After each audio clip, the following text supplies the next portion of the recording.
Special event, the 120th anniversary of the Holder Memorial, the gift by Francis T. Holder to the Clinton Historical Society. And we hope that you will be able to handle the heat for a few minutes, and then we're open from 7 to 9. After that for an open house.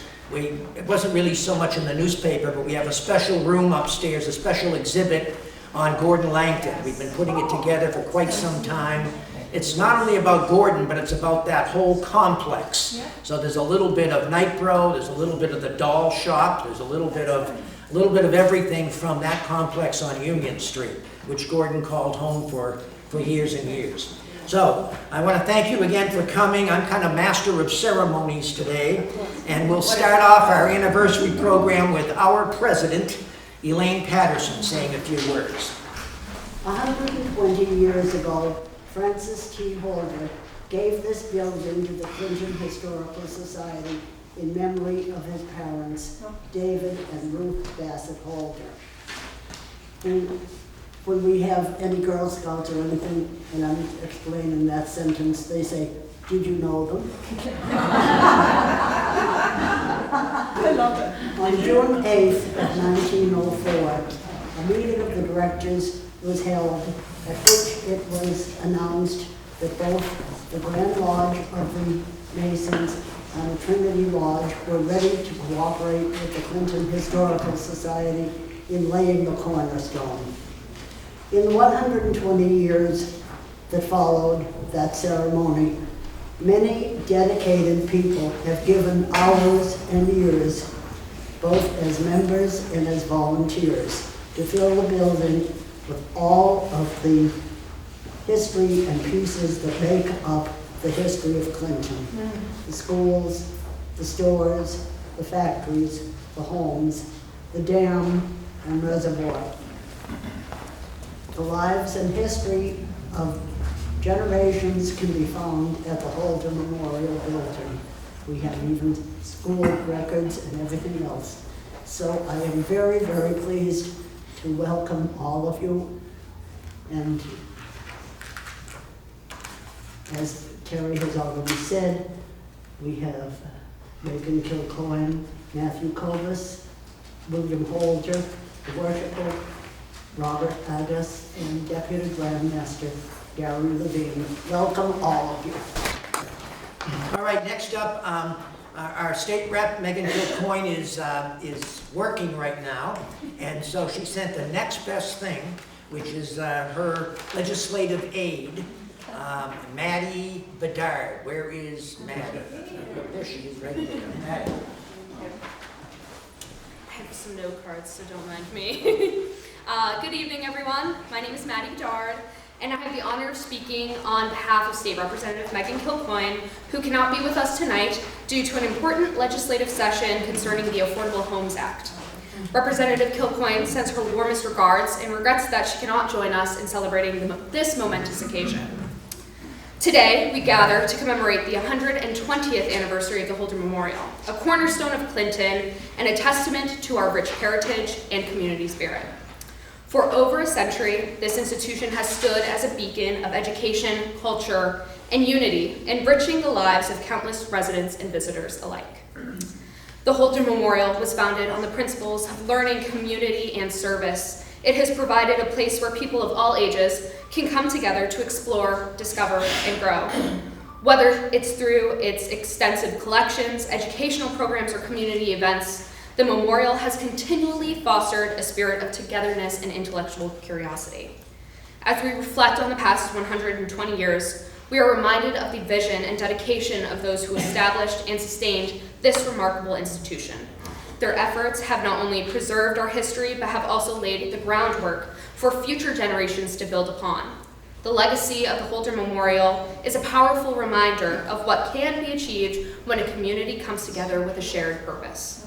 Representative Kilcoyne is deeply committed to supporting institutions like the Holder Memorial, which play a crucial role in the fabric of our society.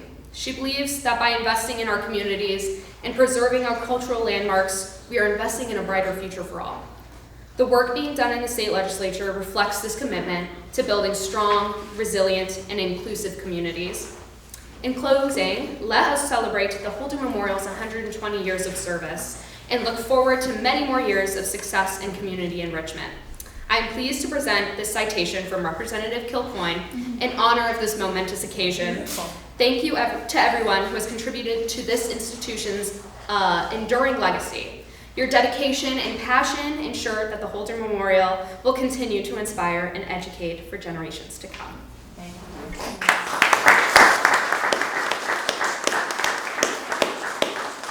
And so this citation, I will quickly read it off. The Commonwealth of Massachusetts, the House of Representatives. Be it hereby known to all that the Massachusetts House of Representatives offers its sincerest congratulations to the Holder Memorial in recognition of the joyous occasion of your 120th anniversary. The entire membership extends its very best wishes and expresses the hope for future good fortune and continued success in all endeavors. Given this 5th day of June 2024 at the State House, Boston, Massachusetts, and it is signed by Speaker of the House Ronald Mariano and State Representative Megan Kilcoyne. Very nice.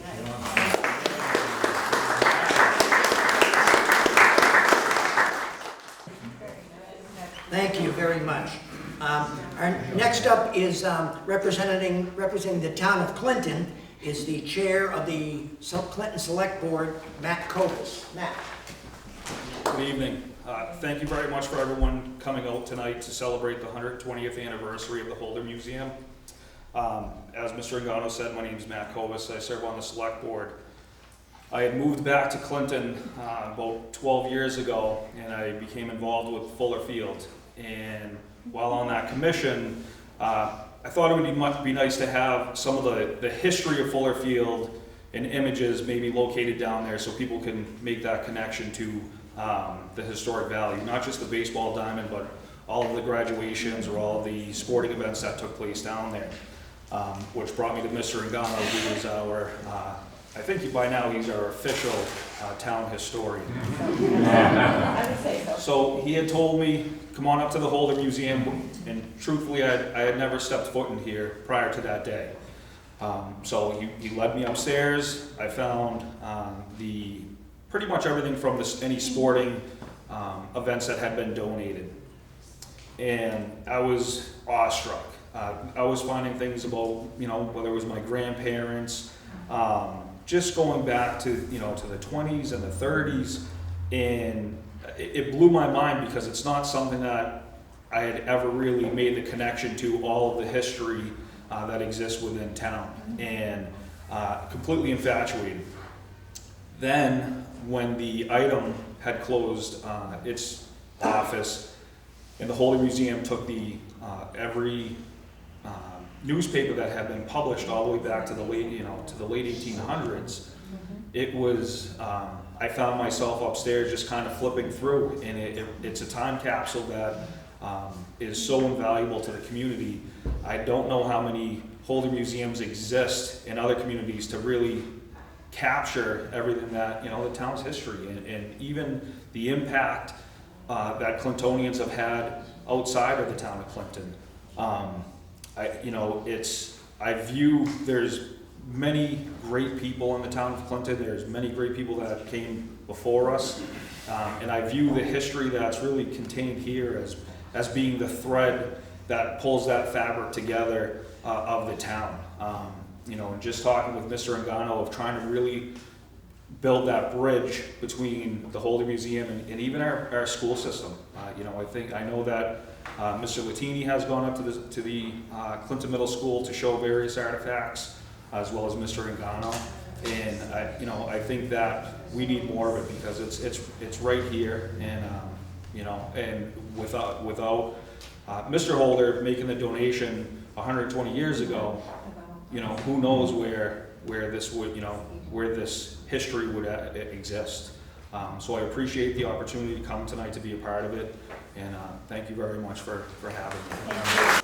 We always get a little nervous when a holder shows up. And we know that most of them are in California, and most of the time they call first and they say they're coming.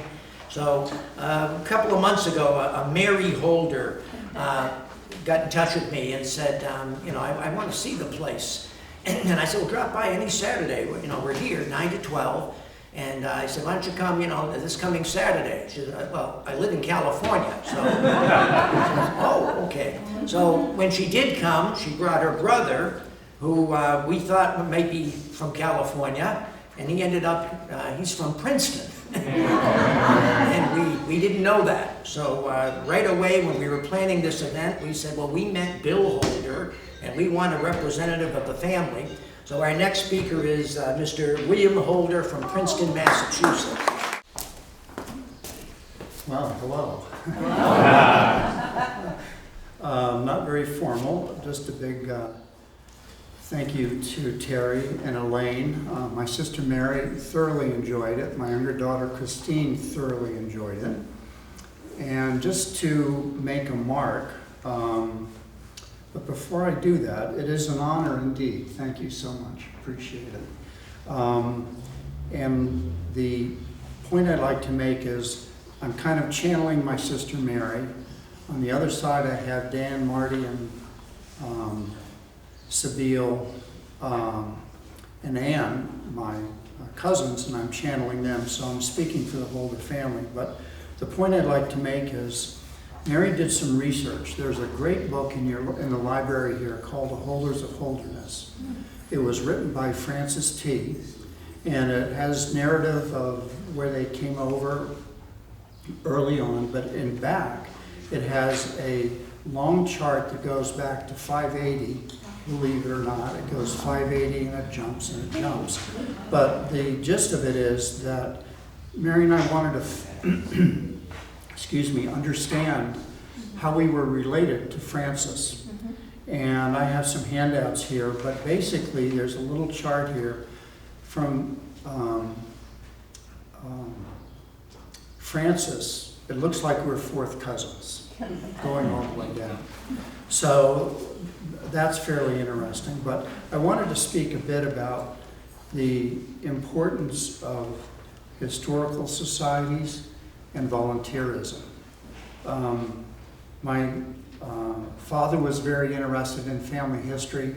My mother's father was very interested in the Cooper family history, and in Elmira, New York, he was a big supporter of the Elmira Historical Society, kind of very much like this, building artifacts. He lived to be 103, died in 1985, and I think a lot of his furniture is there. But anyway, what I wanted to say is thank you to all the volunteers. I believe in it. Our whole family does that. We volunteered for many organizations. And just congratulations on the 120th anniversary of this building. I think this endeavor really knits society together. So thank you again.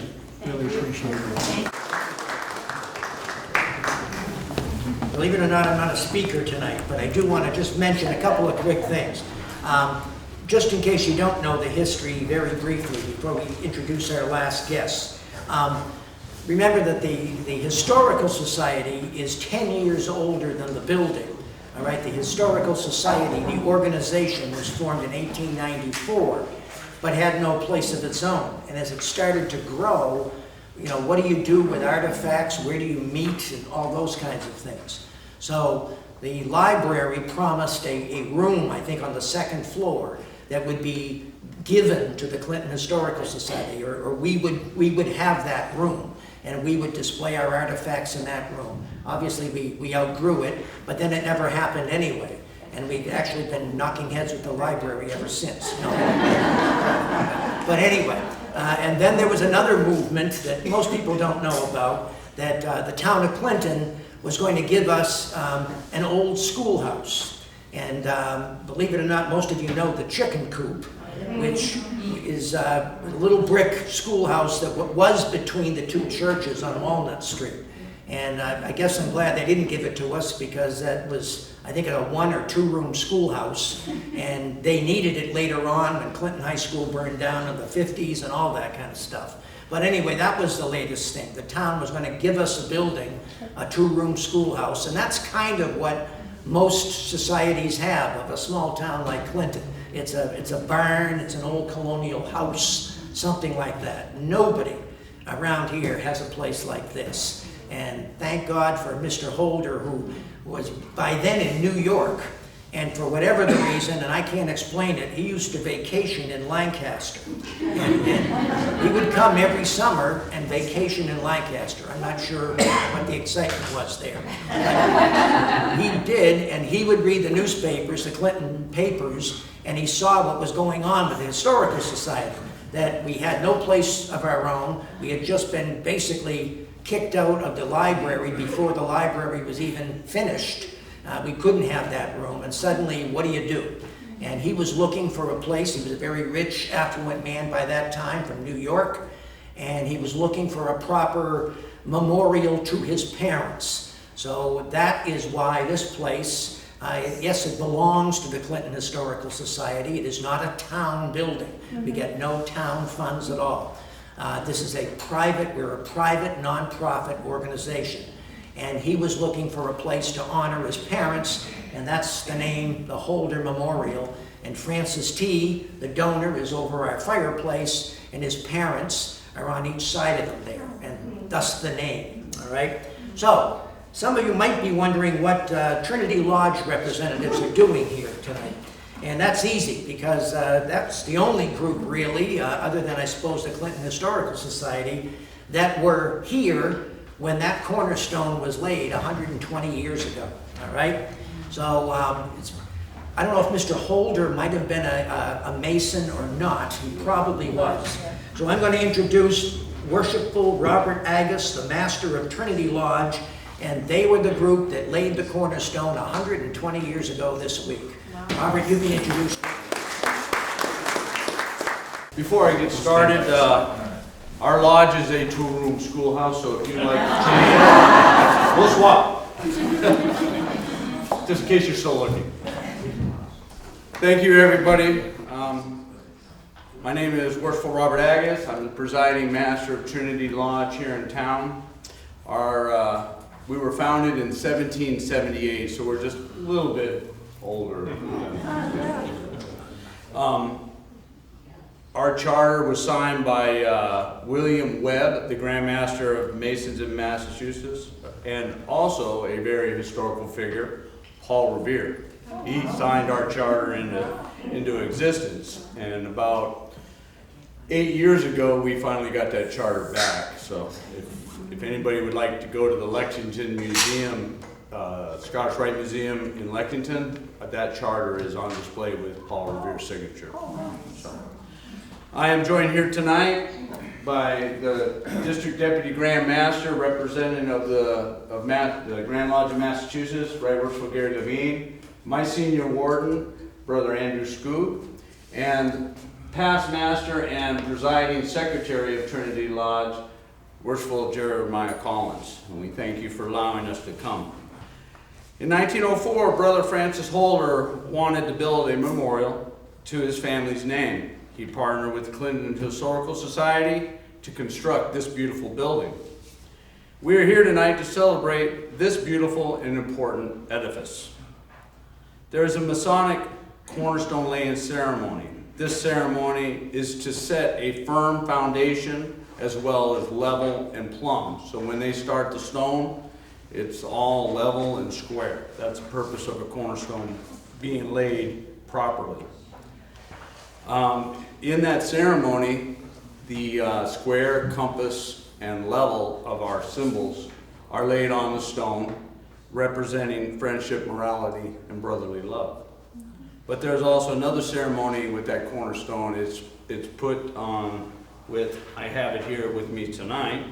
We have some corn, some wine, and some oil, which is let me find that page.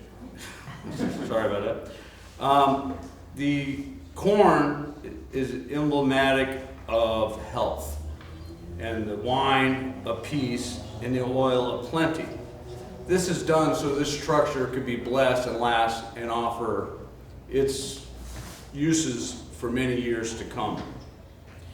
It's a great pleasure and an honor to stand here before you as a part of history, as all the Masons took part in these ceremonies. I don't know if you remember, about 8-10 years ago, there was a big ceremony in Boston where the cornerstone was rededicated for the State House. There was approximately 2,500 Masons all dressed like this walking around that building. And we were all sweating.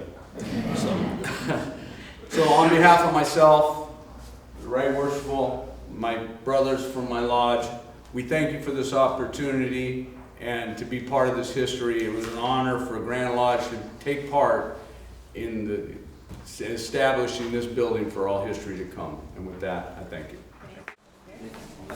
Thank you very much. That concludes our little ceremony. We have an open house from 7 to 9 tonight.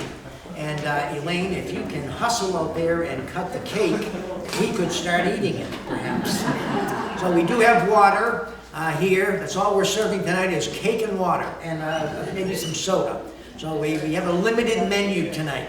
But thank you for coming. Please take a look on the second floor. It's the room right above us on Gordon Langton, and you'll really enjoy that exhibit along with the whole place. Everything is open, all 3 floors. We have a very busy first level now, too. All the rooms are set, World War II, natural history, a mill room, and kind of a look back at Clinton, the early days of Clinton businesses, too.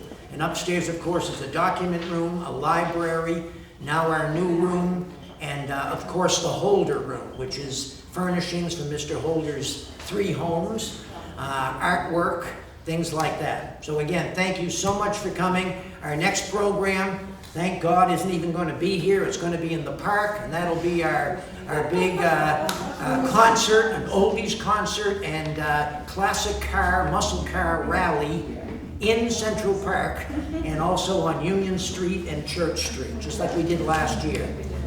So it should be a really good time. Thank you very much.